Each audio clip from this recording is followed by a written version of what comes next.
Light looks simple. It leaves a source and arrives somewhere else. But what if light doesn't take one path? What if it secretly explores every possible way to get there, and reality only keeps the answer that survives?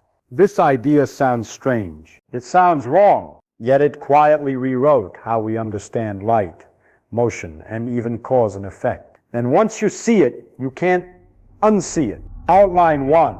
Light explores every possible path. Imagine you are standing in a dark room with a small lamp on one side and a wall on the other. You flip the switch and light appears on the wall instantly. It feels obvious. Light leaves the lamp and goes straight to the wall. End of story. But here's the strange part. That story is wrong, or at least it's incomplete. Light does not choose just one path. It doesn't even know which path is best. Instead, light explores every possible path from the lamp to the wall. Straight lines, curved lines, zigzags, loops, paths that go left, then right, then almost back again. All of them at the same time. That sounds impossible. How can one thing travel every path? Isn't that cheating? That's exactly the feeling physicists had when this idea first became clear. But nature doesn't care if something feels strange. Nature only cares about what works. To understand this, forget light for a moment. Imagine you want to walk from your house to a friend's house. You could take the direct road. You could take a longer road. You could wander through a park, stop for tea, then arrive very late. All are possible paths, but in real life, you choose one path, usually the quickest or easiest. Light doesn't choose like a human. It doesn't think. It doesn't plan. Instead, something more subtle happens. Every possible path contributes a tiny influence to what we finally observe. Each path carries a little arrow, a kind of mathematical pointer. Some arrows point almost the same way. Others point in wildly different directions. When you add all these arrows together, most of them cancel out. They fight each other. Left cancels right. Up cancels down. Only near one special path do the arrows line up. And when they line up, they add together strongly. That path survives. That path becomes visible. That path looks like the path light takes. So light doesn't pick the shortest path. The shortest time path appears because all other paths cancel themselves out. This idea changes how we think about motion. It says that the world doesn't run like a strict machine, choosing a single route. Instead, reality tries everything and keeps what fits together smoothly. This explains something people noticed long ago. When light goes from air into water, it bends. It slows down. The path it follows looks carefully chosen, as if light is solving a puzzle. But light isn't calculating. It's exploring. The bending happens because the arrows along nearby paths line up only along that curved route.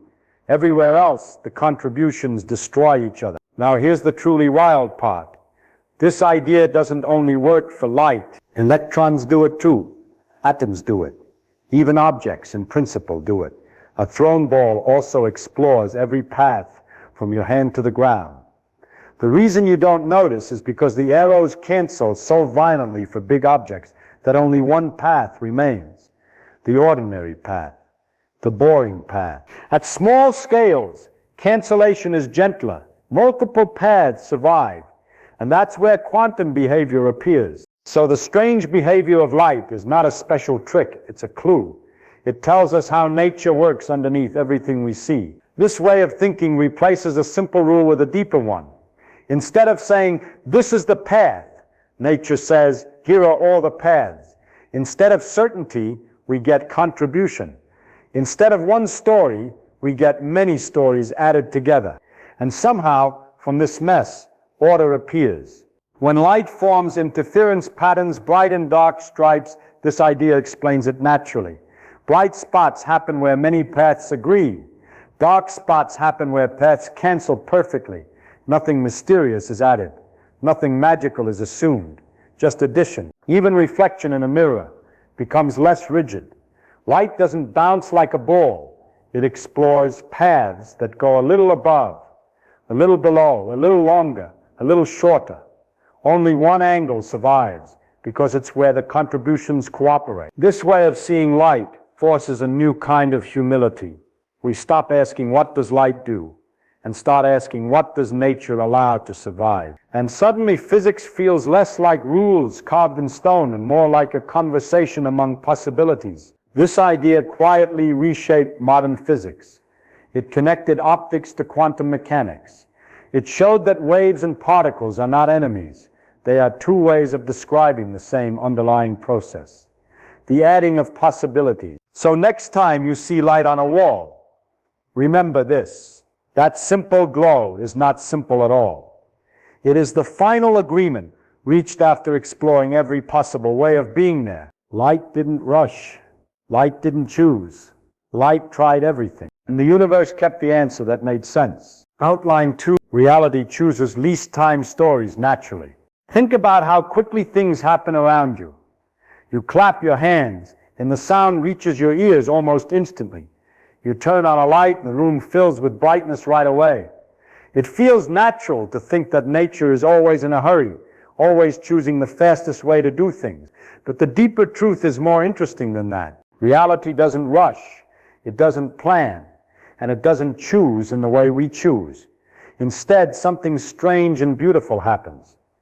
Reality allows many stories to exist at once, and only the story that takes the least time survives clearly. Imagine you were trying to go from one point to another. You could take many paths. Some are longer, some are shorter, some twist and turn.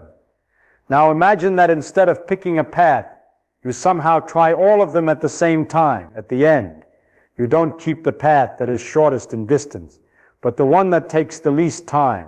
That's the key idea. Least time, not least distance. Light behaves this way. When light moves through different materials, like air and water, it changes speed.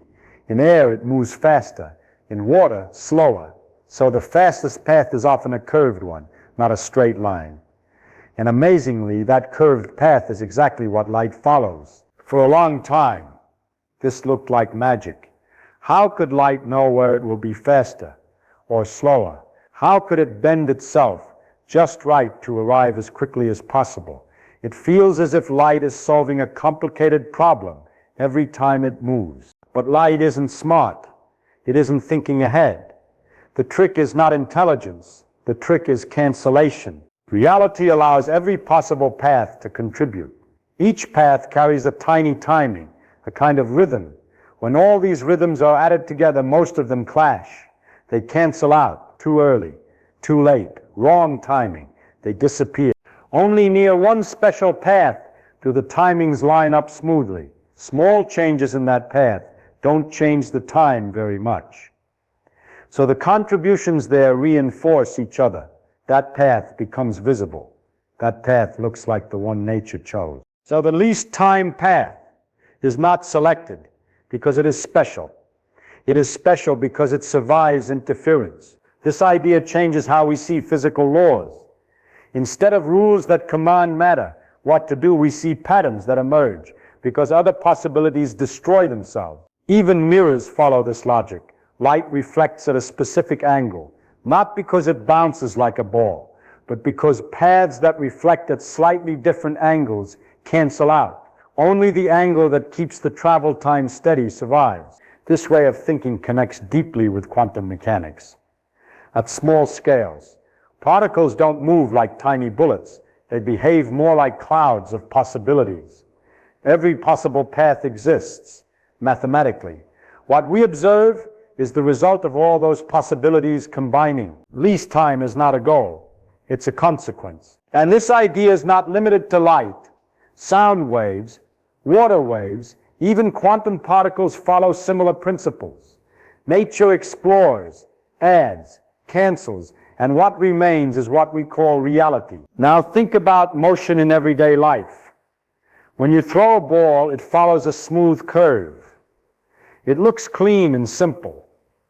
But underneath, the same principle applies. The reason you don't see strange paths is because the cancellations are incredibly strong. Only one story survives. As systems get larger, the least time story becomes sharper and sharper. It dominates everything else. That's why the world feels classical, solid, predictable. But deep down, the universe is still trying everything. This idea also changes how we think about cause and effect. We often imagine causes pushing effects forward, step by step. But in this picture, outcomes emerge from a whole set of possibilities interacting together. The future path is not forced. It is filtered. Nature doesn't ask what should happen next. It allows everything that can happen to contribute, and the consistent story remains. So when we say reality chooses the least time path, we are using human language for something that has no intention. It's a shortcut for a deeper process. Reality is not choosing. Reality is simplifying itself. And that simplification gives us laws of physics. It gives us straight lines, curved rays, reflections, refractions, and predictable motion. All of that order comes from the quiet cancellation of countless possibilities. So the next time you see light bend in water or reflect in a mirror, remember this: you are not watching a clever beam making a smart decision.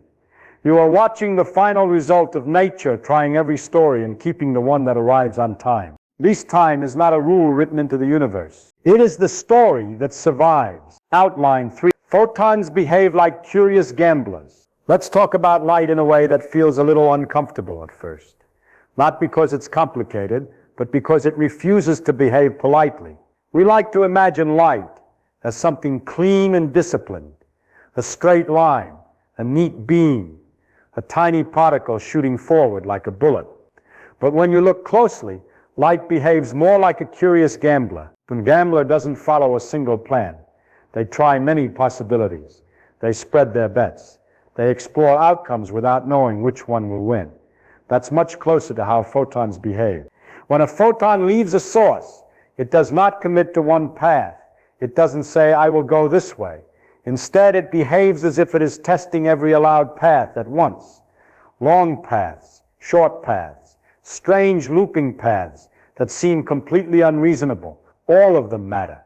This doesn't mean the photon physically splits into many tiny pieces you could catch. It means that in the mathematics of nature, every path is allowed to contribute. Each path carries a kind of probability amplitude, a complex number with both size and phase. You can think of it like a tiny arrow pointing in some direction. Here's where the gambler idea becomes useful.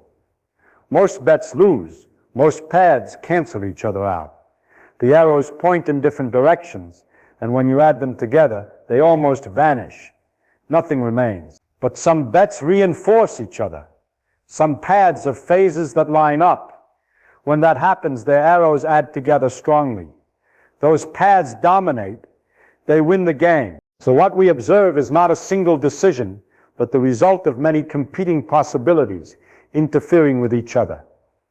The photon appears where the winning paths agree. This explains why light sometimes acts like a wave, and sometimes like a particle. When many paths cooperate, you see wave behavior, like interference and diffraction. When the result is localized, you see a particle-like detection. A click, a dot, a flash. The gambler didn't choose a side. The table decided the outcome. Think about the double-slit experiment. Send photons one at a time toward two narrow slits.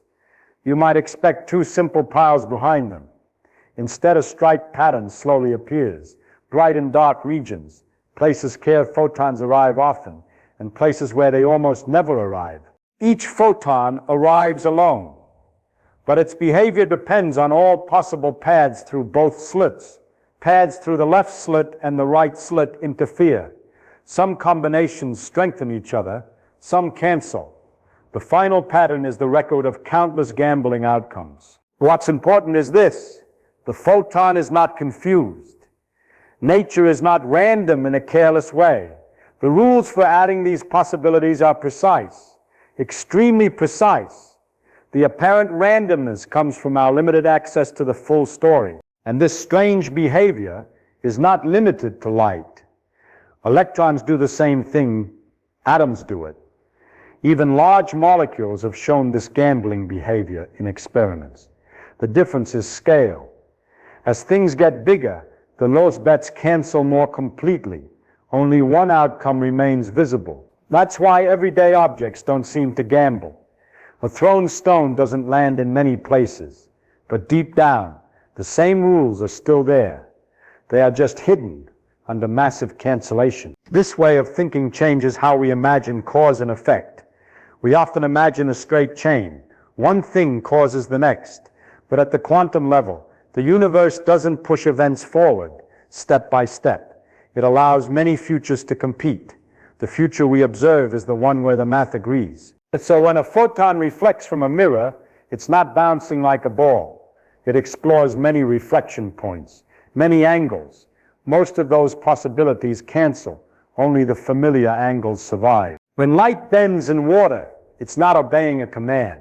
It's gambling across all routes, and the winning ones happen to form a smooth curve. Calling photons curious gamblers is not a joke. It's a way to remind ourselves that nature is not deterministic in the way our intuition expects. It is structured, but not rigid, flexible, but not chaotic. Every photon plays the game perfectly. It follows the rules exactly. It places all bets allowed by physics, and the universe settles the score. So the next time you see a tiny dot of light on a screen, remember this. That dot is not the result of a single journey. It is the final outcome of countless invisible trials, most of which fail. Light didn't travel one path. It explored all of them, and the universe kept the winning hand. Outline 4. Interference emerges from some histories. Let me ask you something simple. When two waves meet, what happens? Sometimes they make a bigger wave. Sometimes they cancel each other and disappear. That idea feels familiar. You've seen it with water waves, maybe with sound. But now let's take that simple idea and apply it somewhere unexpected. Let's apply it to history, not human history. The history of a particle, the history of light. In physics, a history means a complete story of how something moves from one place to another, where it starts, where it ends, and everything it does in between. And here's the strange part. Nature doesn't keep just one history. It keeps all of them. Every possible history exists as a contribution. When light travels from a source to a screen, there is not one clean story. There are infinitely many. Some histories are simple and direct. Others wander. Some take longer. Some take shorter. Some look so strange that you would never draw them if you were asked to guess. Yet all of them matter. Each history carries a phase, a kind of timing information. You can imagine it like a tiny rotating arrow. As the path gets longer or shorter, the arrow rotates. When you add the arrows from many histories together, something remarkable happens. Most of the time they cancel. Histories that differ slightly in time tend to point in different directions. When summed, they wipe each other out. They leave nothing behind. It's like adding a lot of numbers that are equally positive and negative. The result is zero. But sometimes many histories stay in step. Their arrows rotate together. When you add them, they reinforce. They survive. That survival is what we see as interference. Bright regions appear where many histories agree. Dark regions appear where histories disagree. So perfectly that nothing remains. No force pushes light away from the dark regions. They simply never build up there. This idea explains patterns that once seemed deeply mysterious. Take the famous case of light passing through two narrow openings. The final pattern on a screen looks like light is interfering with itself. And in a way it is. Each photon carries all possible histories through both openings. Histories through the left opening interfere with histories through the right opening. Where their phases line up, you get brightness. Where they cancel darkness, there is no need for the photon to split in a physical sense. The interference happens in the sum of histories, not in space as tiny fragments. What's beautiful is that this idea doesn't depend on light being a wave or a particle. It sits deeper than that. It says interference is not a special behavior. It is what happens naturally when many possibilities are allowed to contribute. This way of thinking also explains why classical physics works so well. In the everyday world, the phases change extremely fast for different histories. Tiny differences in paths cause huge changes in phase. So almost all histories cancel violently. Only a very narrow set survives. That narrow set looks like a single definite path, a straight line, a smooth curve, something simple. So classical motion is not the absence of interference. It is interference taken to an extreme. This changes how we think about physical laws. Laws are not commands telling matter what to do. They are summaries of which histories survive the summing process. Even reflection and refraction fit into this picture. Light reflects from a mirror at a specific angle, because histories that reflect slightly differently cancel out. Refraction happens because the speed of light changes in different materials, shifting the phase and changing which histories line up. Nothing is being forced. Nothing is decided. The pattern emerges automatically from addition. This idea also gives us a new way to think about time. A history includes time as well as space. Different histories take different amounts of time. The ones where small changes don't affect the timing much are the ones that survive. That's why least time paths appear so often in nature. Again, not because nature prefers them, but because nearby histories agree there. So interference is not a strange exception in physics. It is the rule. What's strange is how often it hides itself from our daily experience. At small scales, interference is visible and dramatic. At large scales, it is quiet and merciless, canceling everything except the obvious. Once you see the universe this way, many mysteries soften.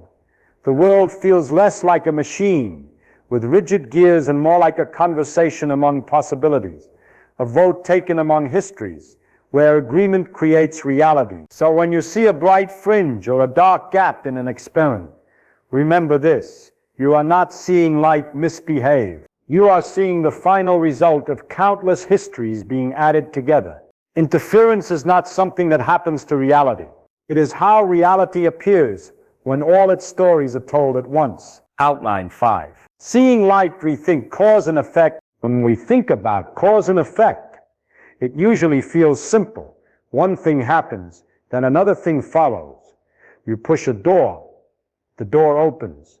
You flip a switch, the light turns on. Cause first, effect later. This way of thinking feels obvious, almost built into our minds. But light quietly challenges that picture. When physicists began to really understand how light behaves, they realized something uncomfortable. The usual idea of cause pushing effect forward, step by step, doesn't always describe what's going on. Instead, the outcome seems to emerge from many possibilities at once, and only afterward does the story look clean. Let's start with something familiar. Light travels from a source to a screen. We imagine a straight line connecting the two, because light leaves the source. Effect: a spot appears on the screen. Simple. But if you look deeper, that story falls apart. Light doesn't move along one definite path. It behaves as if every possible path between the source and the screen is allowed. Some paths are short, some are long, some bend, some twist. All of them contribute something. And here's the strange part. The effect on the screen depends on the sum of all those paths, not on a single cause pushing forward. Each possible path carries a phase, a timing. When all these contributions are added together, most of them cancel out. They interfere destructively. Only where the timing lines up do the contributions reinforce. That reinforcement is what we observe. So what caused the light to arrive at that particular point? There is no single cause. The arrival is the result of agreement among possibilities. This way of thinking flips cause and effect on their heads. Instead of causes determining effects, effects emerge from a global consistency across all allowed history. The final outcome is not built step by step. It is selected. Consider reflection in a mirror. We say light hits the mirror and bounces off at the same angle, cause and effect. But in this deeper view, light explores many reflection points and many angles. Only the angle where nearby paths have similar travel times survives. The familiar law of reflection appears after the fact. Think about refraction. Light bends when it enters water. We explain it by saying light slows down in water, so it changes direction. But again, that's a surface story. Underneath, light explores all routes through air and water. The bent path is the one where small changes don't disrupt the timing too much. Everything else cancels. The effect comes first in the math. The path is defined by the requirement that all contributing histories agree at the endpoint. This doesn't mean the future is sending signals to the past. It doesn't break time or logic. It means our usual storytelling is too narrow. Nature doesn't build events like a chain of dominoes. It allows many possibilities to coexist, and consistency selects what we see. Quantum mechanics forces us to accept this. Particles don't follow definite trajectories when unobserved. They exist as a spread of possibilities.